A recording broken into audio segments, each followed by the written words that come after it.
Okay, today we're going to start on Pei Dalet at the Mishnah, Pei Dalet Number Aleph.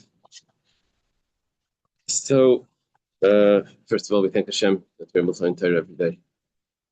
In the course of our learning, we should have the Beis Hamikdash immediately. Yeah, we have the Farbrengen this and tonight. It's tomorrow night, right? That's the okay. What we learned before at the beginning of the parak. Yeah, they do it a day before. We learned before is that sacrifices that were brought on the altar by mistake, even although they weren't eligible, but they were brought on the altar by mistake, they remain on the altar. And you don't take them down. You don't say, oh, you don't belong here. You have to leave. Rather, once it's there, you leave it there. That's the basic. We had a Machlekes, Rabbi Yeshua and Rabbi Gamliel, and other opinions, and Rabbi Shimon, all different good stuff. But the basic idea is that if it became possible with some sort of holy type of puzzle, something that's a wrong thought, or it became tamei, or something like that, it goes on the altar and it's fine. It stays on the altar. It doesn't mean that the sacrifice is good. It just means that it's not removed from the altar. Now we learn in the Mishnah, Elu emalu layerdu, the following, that to go on the altar, they don't come down. We're going to have a list of the types of invalid sacrifices that remain on the altar. Starts like this: Halan. Halan is referring to whether the blood or the limbs that were not offered in the right time, they stayed overnight. So if they're put on the altar after that, then they remain on the altar. Let's say the limbs that left the temple courtyard, and then they come back in and they're put on the altar. Vatame, or let's say the limbs became contaminated. Someone was somebody that touched them. Vishenishchat chutzluzmane.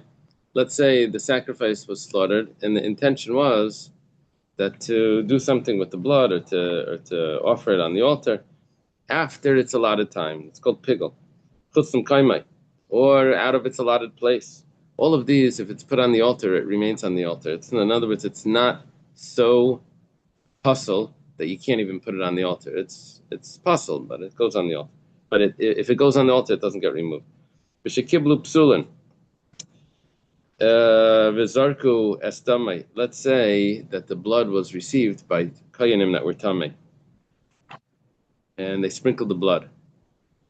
So, what happens?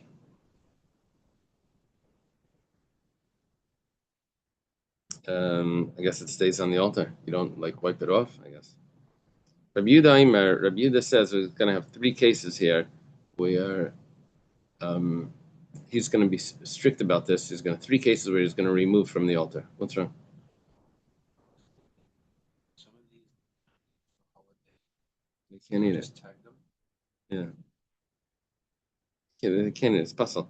But it went on the altar. You don't remove it off the altar. You let it finish burning. Risk for what? Yeah. You have other parts that could be eaten. Oh, they're going to have that all the time. All the time you have, whether it goes on the altar, whether it doesn't go on the altar. They're going to have sacrifices that maybe were good, were not good, all the time. Here we're just saying that if it went on the altar, you don't take it off. Burning, yeah, but that wouldn't have nothing to do with what you're eating, what the kainim are going to eat, right? Parts of the animal aren't eaten. The parts that go on the altar are not eaten usually. It's the inner organs and stuff, and the fat and the thing. Yeah, so they would always have things that they had to be concerned about, if it wasn't valid. So the three things that Rabbi Yehuda says have to be removed off the altar is shenishchat balayla. If it was slaughtered at night, yeah, sacrifice has to be slaughtered by day. V'nishpach dama. Another case is, let's say the blood wasn't applied to the altar, but the organs were then put on the altar, so you have to remove it. The first case, Shenishchat Balayla, was slaughtered by night, and then you try to put the organs on the altar. So you have to remove it according to Rabbi Yehuda. V'yatzadam chutz l'kloim, or if the blood left the azara, and now you can't sprinkle the blood anymore. So im also, all of these three cases, teirid, you have to remove it off the altar. He's very strict. We'll see in the Gemara how he gets this. Reb Shimon says that light teirid. Excuse me. It's not removed. It's not removed from the altar. He argues on Rabbi Yehuda. And he explains, Shahayab Psula B'Kodesh. So all of these were puzzle in the sanctuary, in the Beis Hamikdash. Any carbon that only became puzzle after it came to the Azara, HaKodesh Mekablei. The Mizbeach, the holies, they were calling the Mizbeach the holiness, receives it. If it was not puzzle after it came to the courtyard, in a Kodesh Mekablei. So then the holies doesn't receive it. So Reb Shimon divides it up into like a time demarcation. When did it become invalid? It became invalid after it arrived at the temple, at the courtyard. Then, and by mistake it was put on the altar, it remains on the altar. So the three cases of Rabbi Yehuda, which is if it got slaughtered by night, that's invalid after it came to the temple. So Reb Shimon would say it doesn't get removed from the altar. Rabbi Yehuda says it does. The blood got spilt. Of course, that's a problem after it came to the temple. It wasn't slaughtered outside the temple. It was slaughtered in the temple. Okay. The following are examples that Reb Shimon would say is actually removed from the altar because it was puzzled before it went on the altar. First one is hariveya. That's an animal that a human lived with it. A nirva. Or hariveya. Hariveya is the animal that lives with a human. And nirva is a human that lives with an animal. It's a male or female there. Probably the Reveya would probably be the male animal, and Vanirva is probably a female animal. Muktzah is an animal that was designated for idolatry. Vanyavar, an animal that was actually worshipped. Esnan is an animal that was given to a dressmaker as payment. Yeah, that's the Dr. Stein's terminology. Vamechir, and this is an animal that was exchanged with the dog. Vakilayim is a crossbreed. Treifa, an animal that's a treifa, was going to die. By Yesidaifen, it was born through a C-section, a cesarean. Bali mumen, or any animal that had a mum. So all of these, Reb Shimon saying, were puzzled before they even entered the courtyard. These sins were committed with it in its history. It has it in its criminal record. So therefore, if it's brought on the altar, it gets taken down. It's only things that became puzzle in the temple that you leave it on the altar. Rabbi Akiva machshir b'balei momen. Rabbi Akiva, they were eligible at one time for the altar, possibly. Not which ones? The cesarean, no. No, they answered. When they entered the temple courtyard, they were eligible. They became puzzle later. So those are the ones that can remain on the altar. The ones that were puzzle before and are removed. And Rabbi Kiva says, Machshir Bali Mum, he says that if a Bal Mum, an animal with a blemish, I think you need the new book, right?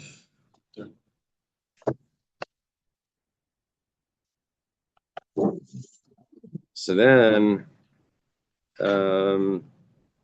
you leave it on the altar according to Rabbi Akiva. Now, the Gemara before explained that when Rabbi Akiva says a Bal Mum, you leave it on the altar, it's specifically a one type of mum. So mum, that's that was on the slit, a lid of the eye, which would not be a problem by a bird, and so therefore, since it has some permissibility somewhere and some time, right? So then he says that you can let it remain on the altar. But other types of mumen that would invalidate a bird, he says have to be removed as well. Rabbi Chanina Skana Kainim, Rabbi Chanina Skana Kainim. This doesn't mean that this is a hard Gemara. There's a famous sugya called Reb Chanina Skana Kainim in Pesachim where everyone is afraid of. It's a very difficult sugya. Anyway, over here, Reb Chanina Skana Kainim says, that my father would take them off the altar if they had a blemish. Hanina Skana Kainim, he was the deputy Kain Gadol. He says, my father would remove them. It's not like Rabbi Akiva. Just like if they went up on the altar, they're not removed. So too, if they're removed, you don't put them back up. So in other words, they weren't. Once they're up,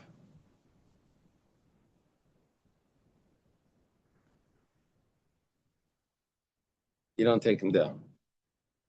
If you did take it down, you don't say, "Oh, I wasn't supposed to take it down," and put it back up. Right? This is the guy that by mistake turns off the light on Shabbos, and flips it back on again. And then he quickly flips it back on because he says, "Oh yeah, I didn't want to do that." And then you say, "No, you're not supposed to." So he turns it off again. So yeah. So once it goes down, you can't put it back up. All of these animals that went up to the altar alive, Yerdu, you have to take them down. We're going to see if this is talking about invalid. L'chayr is talking about invalid sacrifices that were taken up while they're alive. Then you do take them down. Also a regular carbon that's kosher that goes up to the altar while it's alive. They walk the animal up the ramp. Then you take it down. But let's say you didn't take it down and you shechted it on top. Then yafshid you skin it and you cut it up over there on the altar, and then you just bring the sacrifice there. Okay, that's the Mishnah, and the Gemara is the commentary. Go and learn it, right? This is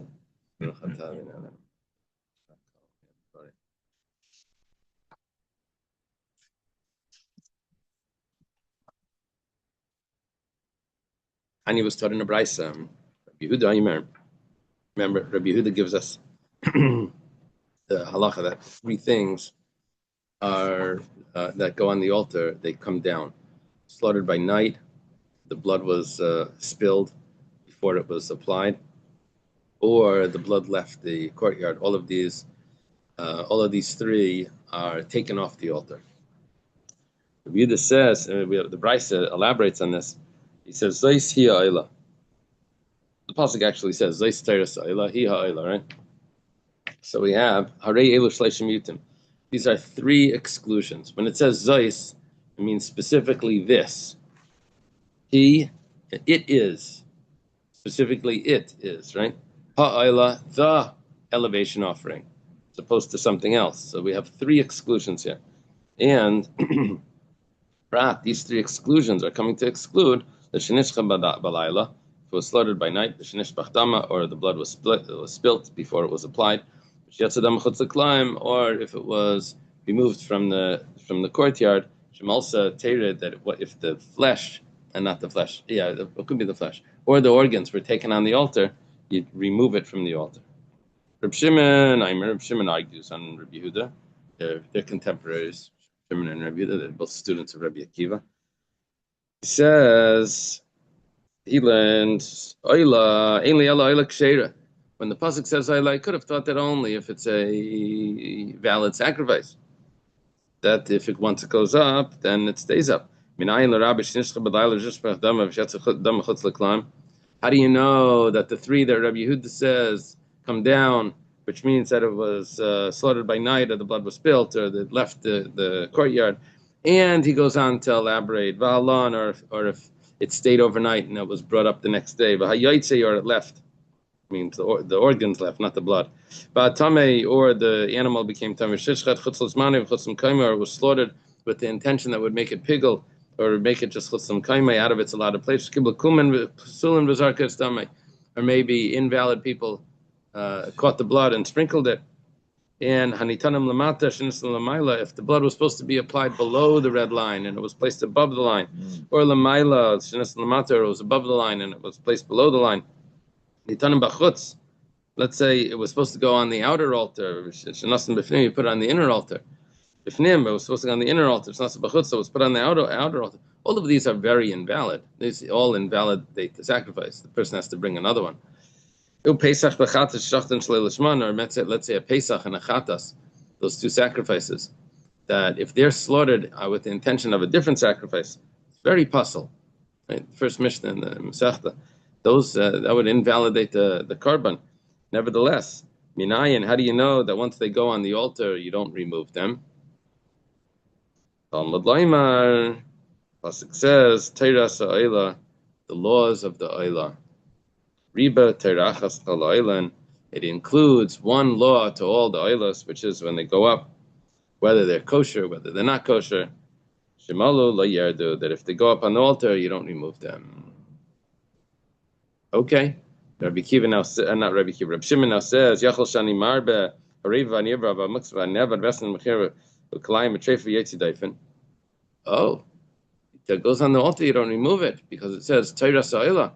Maybe that's also coming to include the animal that bestiality was performed, and if it was offered to an idol, or it was actually worshipped, or maybe it was given as payment, or it was exchanged with the dog, or it was a C-section, or a mixed crossbreed, or it was a treifa. How do you know that those actually come down?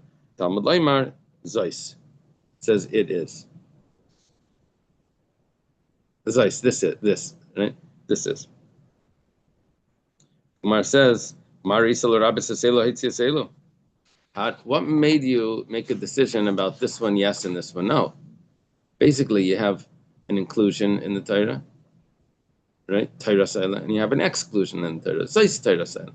The Zeis is the exclusion. But what put this into this category and that into that category? So the Gemara explains, the Brisa says, Achar Sheriba Hakasav umiyat.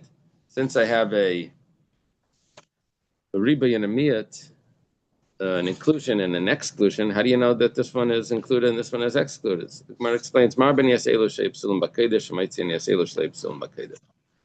Shimon's logic is that anything that was invalidated only after it came into the temple, so then that if that goes on the altar, it remains on the altar, and things that were invalid beforehand, if they go on the altar, are removed from the altar.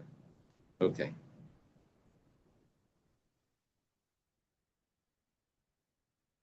What's the source for Rabbi Yehuda?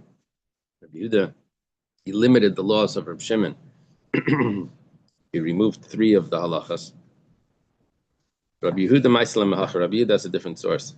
It says, Mepnema Amru Lan Bedam Kasha. How do we know that if the blood remained overnight, and that if the sacrifice was later brought on the altar, that it remains on the altar, it's not taken off? Shari Lan Kasha Beimurim.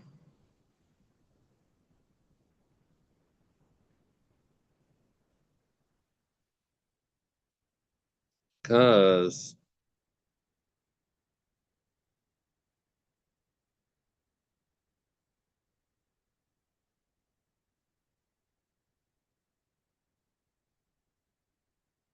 if the emurim would have been overnight, you can still put them in, and in the morning they went on the altar, so you put them on the altar. So you leave them up there. You don't take it down. So we learn from the blood, it's going to be the same, just like you would do for the emurim. Now, how do you know the emurim? But you would leave it on the altar. Lon beimurim kasher. How do you know that would be acceptable? Lon kasher bebasar, because that's what you would do with the flesh. Now, this is a very strange logic, because the flesh, if it would be a carbon shlamim, you actually have 2 days to eat it. So the fact that it stayed overnight doesn't invalidate it at all. So why are you saying, well, the reason why this is kosher is because you see it's kosher in other places. Over there, it's not just kosher. Over there, that's the halacha, that's the lechatchila kosher. There was no mistake that was done. Here, there was a mistake that was done. Now you're telling me it should be kosher just like that. We'll see in a minute. Yaitse, how do you know that if it left the temple, if the emurim left the temple, that you still, that if it went on the altar after it came back in, that it's kosher, it stays up there? It says Shayotzi kosher b'bama, because we find instances where leaving the temple doesn't invalidate it. For example, during the time when you're allowed to offer sacrifices on outside the temple, before the Beis Hamikdash was built, so it was kosher. So here too, if you ever find any permissibility for this law, then if it goes on the altar, you're going to leave it. That's Rabbi Yehuda's logic. Tameh, what's the source that something that was tameh that goes on the altar, it's not taken off? Because if the entire congregation was tameh, we know that you still bring the carbon pesach. So there is a permissibility, a potential permissibility of this law, and therefore we leave it up on the altar. What would be a source for that? I know that you're never allowed to do chutz lizmane, but we know that in order for something to become pigul, every aspect of the animal needs to be kosher except for that one thought.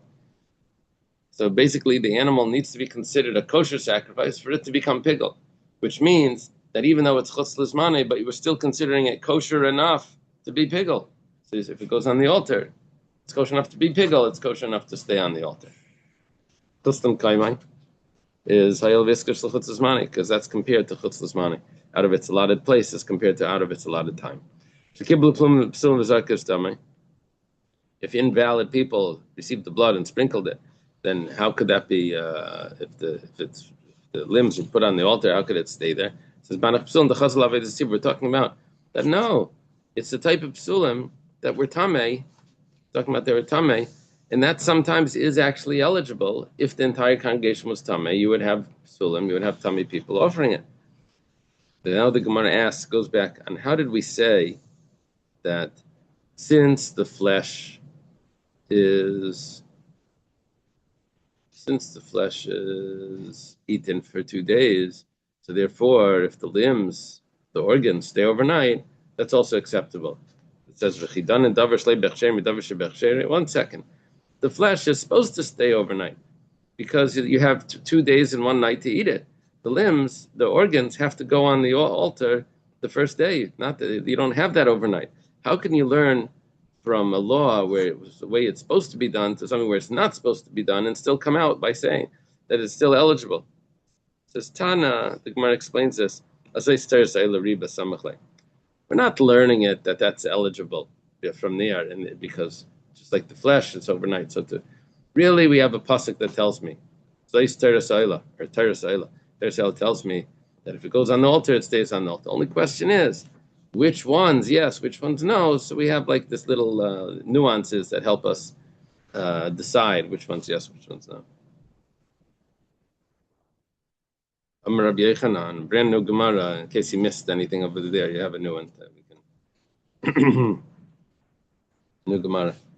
Yechanan says, "Hashechet beima balayla." If someone slaughters an animal by night, that's a problem, right? Is that invalid? Yeah. The sacrifice is invalid. It's done. It's invalid. However, if it would be brought on the altar, you won't take it down. According to one opinion. According to Rabbi Yehuda, you would take it down. But according to one opinion, you won't take it down. It says like this. Hamala b'chutz pater.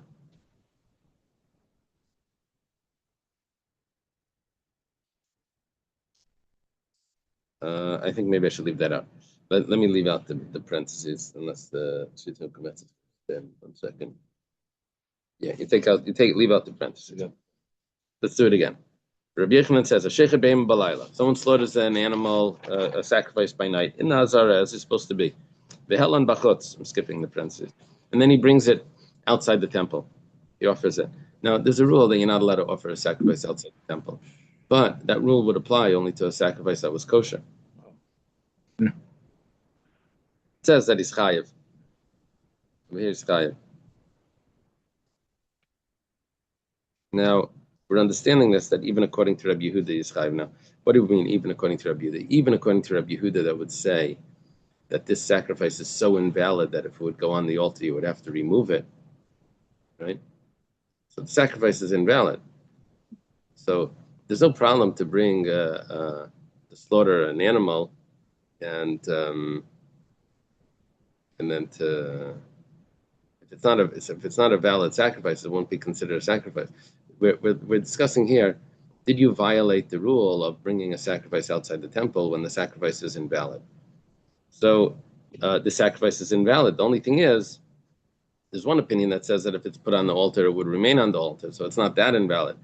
And then we have Rabbi Yehuda that says that if it was put on the altar, we'd have to take it off. Nevertheless, over here, we're going to consider it valid enough to make him obligated to the prohibition of bringing a sacrifice outside the temple. And the explanation is, the logic is, let's take a look at it like this. Let's say someone slaughters the sacrifice outside the temple. How bad is that? That's really bad. Imagine slaughters the sacrifice outside the temple. Is that an invalid sacrifice? Of course, it has to be slaughtered in the courtyard. Let's say he then takes the sacrifice that he slaughtered outside the temple and he puts it on an altar. So you see how invalid it is. It was slaughtered outside the temple, and when you put it on the altar, we still say that you're chayav for offering a sacrifice outside the temple. It was invalid. So therefore, if the sacrifice that was slaughtered outside the temple, that you then put on an altar outside the temple, makes you obligated you're chayav twice. One because you slaughtered it, and one because you offered it. See, but if it's possible, then why is it considered? Well, it's not. It's still considered. It's still considered that it was a sacrifice that you. So too, the sacrifice that was slaughtered at night in the temple is no worse than the sacrifice that was slaughtered outside the temple. And both of them are going to be chayiv when you offer it up. Follow? One of them you'll be chayiv twice. Slaughtered outside and offered outside, you'll be chayiv twice. This was slaughtered inside at night and then offered outside. You chayiv once.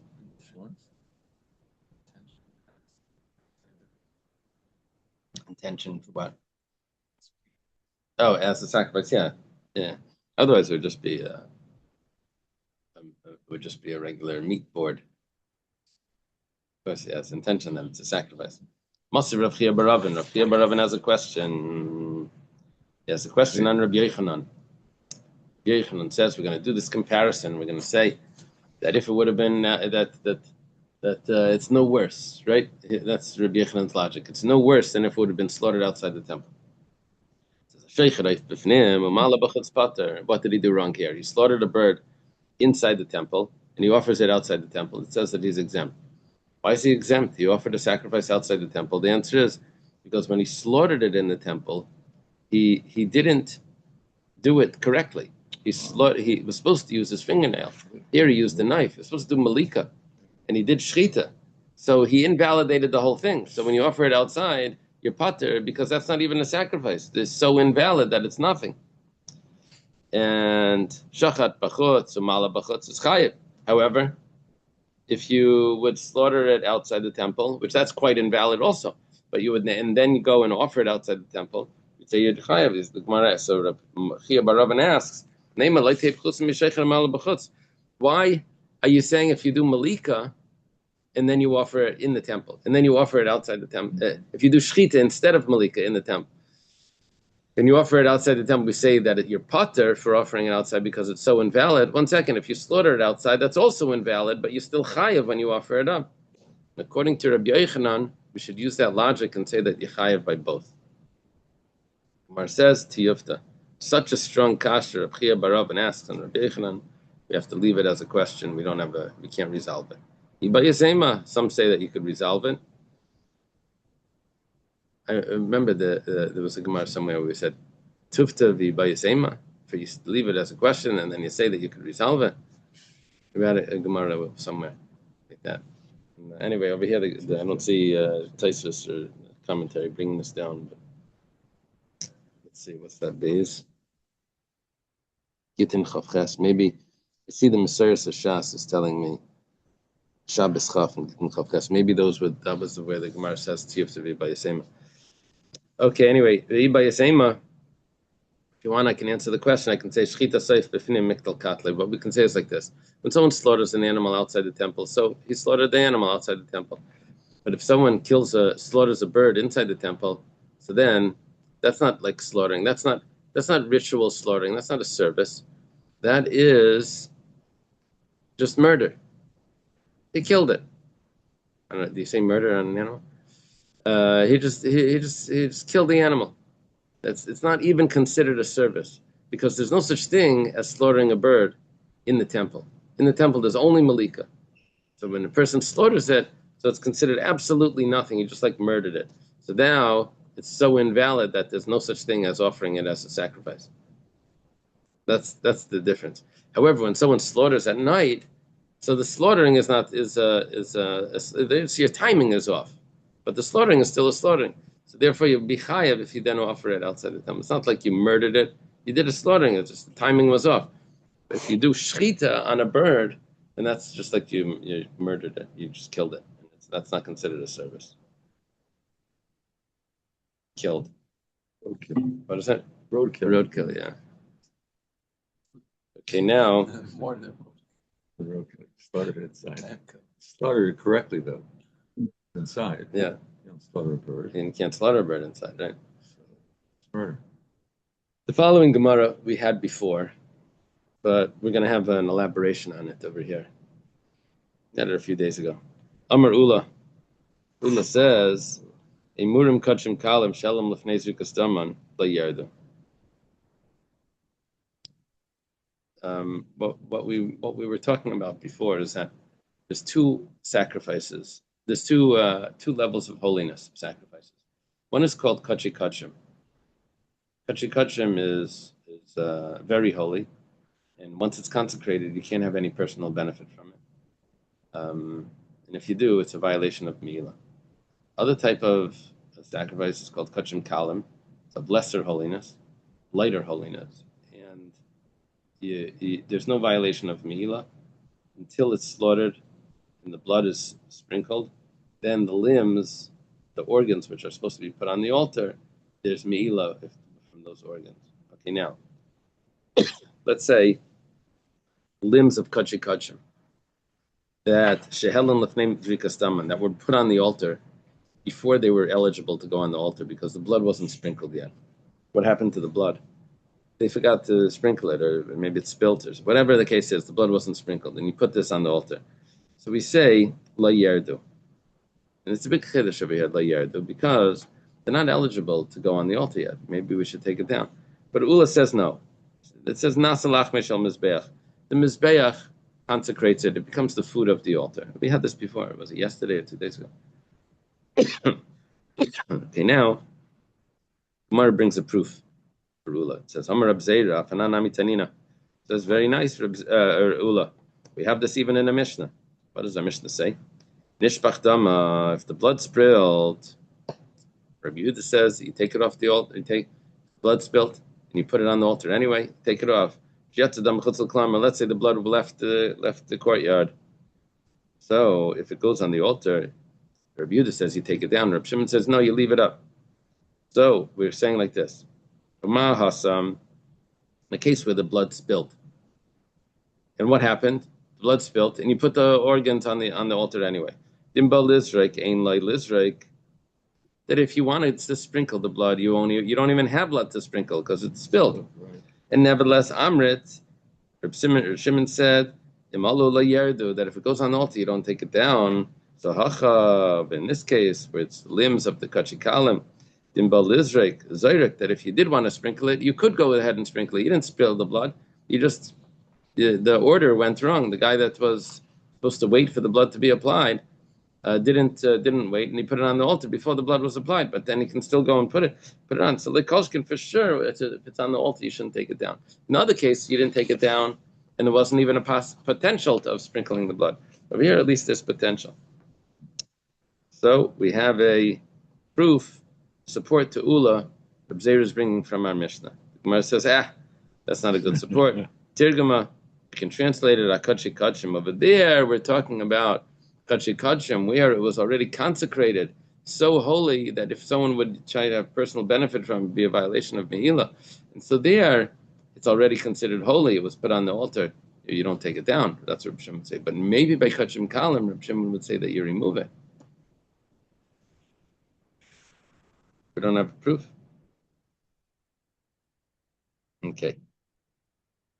One asks, 1 second. How can you say that our Mishnah is talking about Kachi Kachim? What we did was we were doicha. Not doicha. we're doichek, we're squeezing the Mishnah into one specific case. That the Mishnah that tells me that if it goes on the altar after the blood was spilled is only talking about a case of kachi kachi. That's what we're trying to do. And that way we'll lose the proof for Ula. Where it says, 1 second.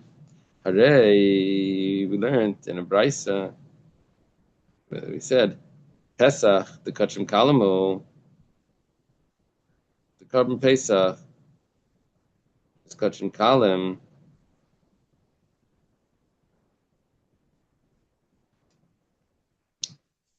One of the cases of the Brisa was that a Carbon Pesach or a Carbon Chatas that was slaughtered Shalei Lishmai for the wrong intention. So we see that was one of the cases that we're discussing. Now, in those cases, also in the list of cases, we also had that if the blood was spilled. So we see that in this category of cases, we also have the Carbon Pesach. Carbon Pesach is Kachim Kalim. So maybe we are dealing with Kachim Kalim because we see that one of the cases is a Carbon Pesach. And where it says, the only case that the Pesach was mentioned for was the case of Shalei Lishma, if it was slaughtered for the wrong intention, not for the case where the blood was spilled. The case where the blood was spilled, that's not the case of a Carbon Pesach. That's a case of Kachi Kachi. Okay, Tanan, you have another proof. It says Kulin Sha'olu Chayan L'Gabim Mizbeach Yardu. It says that if it was brought on the altar alive, then you take it off. Hashchutin, but let's say it was brought on the altar shechted, then lo yardu, then you don't take it off, right? My love, leishna kachi kachim, leishna kachim kalim, and it shouldn't matter if it's kachi kachim, kachim kalim, and we didn't say anything about the blood being applied, which means that if the blood isn't applied and it was brought on the altar, you leave it on the altar. Now, not only kachi kachim, but also kachim kalim. Very good. That's a support for Ula. That kachi kalim that are brought on the altar before the blood was applied, it remains on the altar, and we have a proof for this. Because it's only if it was alive that you remove it. But once it's dead, then you leave it up there. Even though the blood wasn't sprinkled. Gemara says, Lai, that's not a good proof. Hashchutin. But you have to be medayik differently. Not only when it's alive you take it down. Only when it's alive you take it down. But if it's dead, then sometimes only when it's alive you always take it down. But when it's dead, when it's shechted, then sometimes you take it down, sometimes you don't. It doesn't mean that every time you take it down. Gemara says v'kulan, but it says in all. If you take a look at the Mishnah we quoted, it says v'kulan in all of them sha'alu chaim that went up alive. So probably it would mean kulan only if they're alive. You take it down, but all of them that would be dead, mishachted, you would leave it up. It says no, kulam achayin. When it says kulan, it's not talking about the diuk of if it would be dead. Kulan is talking about if all of them that are alive, you take it down. We're saying, and automatically Kulan goes on the diak. He says, no. Kulan is going on the alive part of the... Where it says Pshita. Obviously, you take it off the altar because you can take it off shechted and bring it back up. So what's the problem? It says, Li'olam achayin.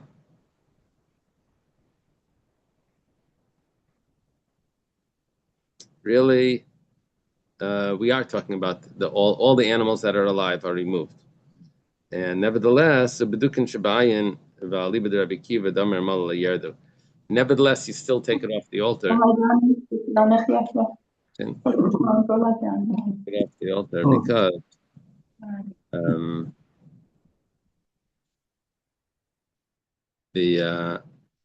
even though it had a mum, and you won't be able to bring it back on.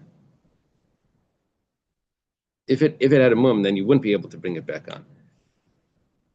But over here, it had the type of mum where, according to Rabbi Akiva, you can't bring it back up. It has a mum that if it was on the altar, it would remain on the altar.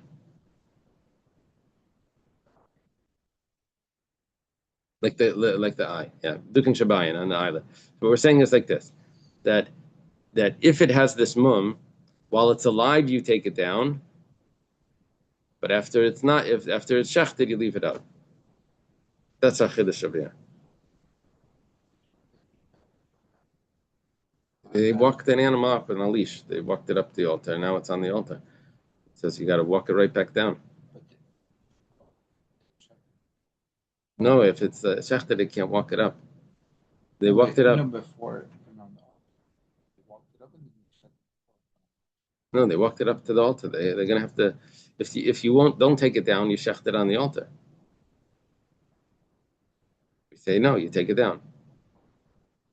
Yeah. Okay. So Were they we walking down? Or they pick it up and carry it down? so the kayan. It's written down. Reject. Yeah. So our chiddush over here is like this. Chiddush is that even though we said pshita, it's obvious that if it's talking about that if it's alive, you take it down, so because you can always bring it back up. Said no, and actually you can't bring it back up. You're talking about that it has a blemish that is allowed to remain on the altar if it would have been shechted, but because it's not shechted, you have to take it off the altar, and you can't bring it back up. So nevertheless, you still have to take it off. That's our chiddush.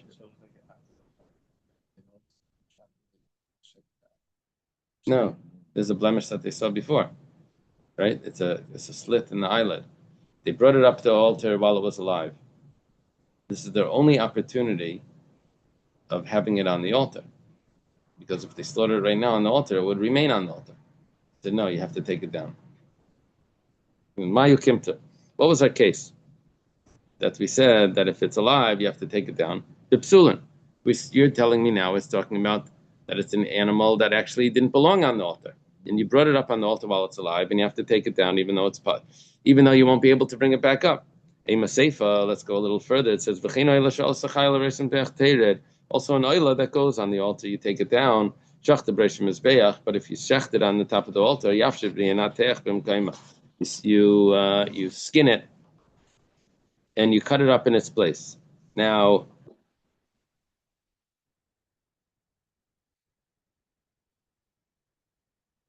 the Gemara's understanding now that shach the breish mizbeach is referring to both whether it's pasul, the first case, and the second case, or whether it's a oila that's kosher.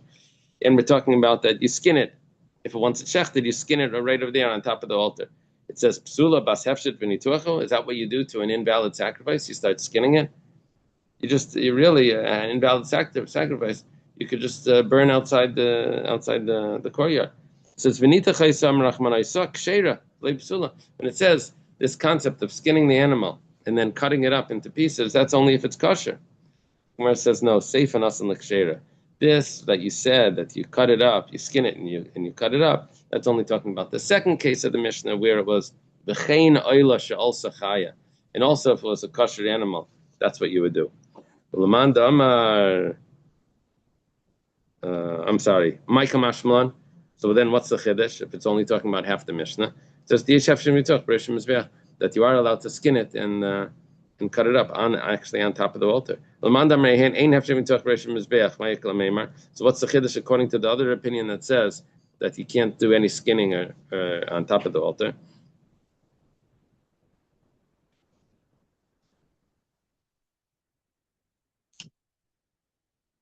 Can't be a behemoth psula because then you don't skin it at all. Can't be a behemoth kshera because you want to skin it on top of the altar. We're talking about where the behema that went on top of the mizbeach, it was kosher, and you shechted on top of the altar. You sprinkled the blood, and only then the behema became pasul. And then over there we're going to say that it's skinned and cut out. Reb Lezer ber Shimoni, in its opinion of Reb Lezer ber Shimon, the Amar kivin shnizak dama, shivin shnizak adam b'hortza basar shachas yafshitena va'ir l'kainim. Because he holds that if there was eligibility for the sacrifice, at one point, the skin, the hide should not get lost. The hide should still go to the kainim. We don't say that even though now it's pasul, that we threw out the whole thing, because it was eligible at one point, so they skin it. And that's what we're talking about over here, where it was eligible at one point, so it's going to be skinned even though it's not eligible now. Bella diktani. So then what did it mean when it said, the Brisa says that if it went up to the altar and it was shechted there, that you skin it over there. Kate said, I said, what do? You have to remove you have to take the innards and take them off the altar.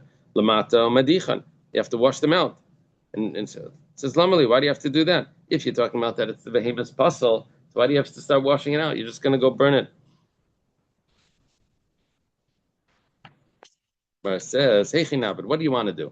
Do you want to offer it together with the excrement that's inside the innards? That you can't do. Would you offer something like that to your governor? The dirty kishkas that weren't cleaned out. It says well, the Gemara says anan hachi kamrin and madichan namli. What we're asking is why do you have to wash it? If it's just puzzle and it's going to get burnt. It says the answer is the misrami kayin achrin avalayada naskinu, because we wanted to wash just in case someone makes a mistake and actually offers it up. So we need to make it clean in case he does this. Now this is a little surprise. It says, so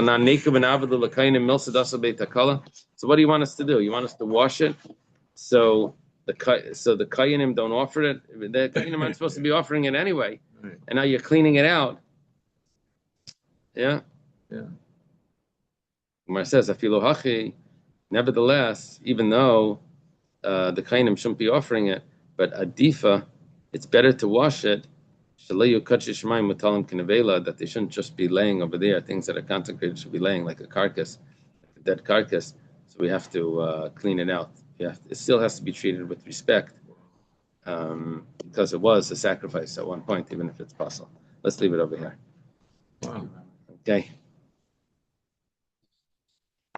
We're on the right page here. Yeah, Okay, excellent.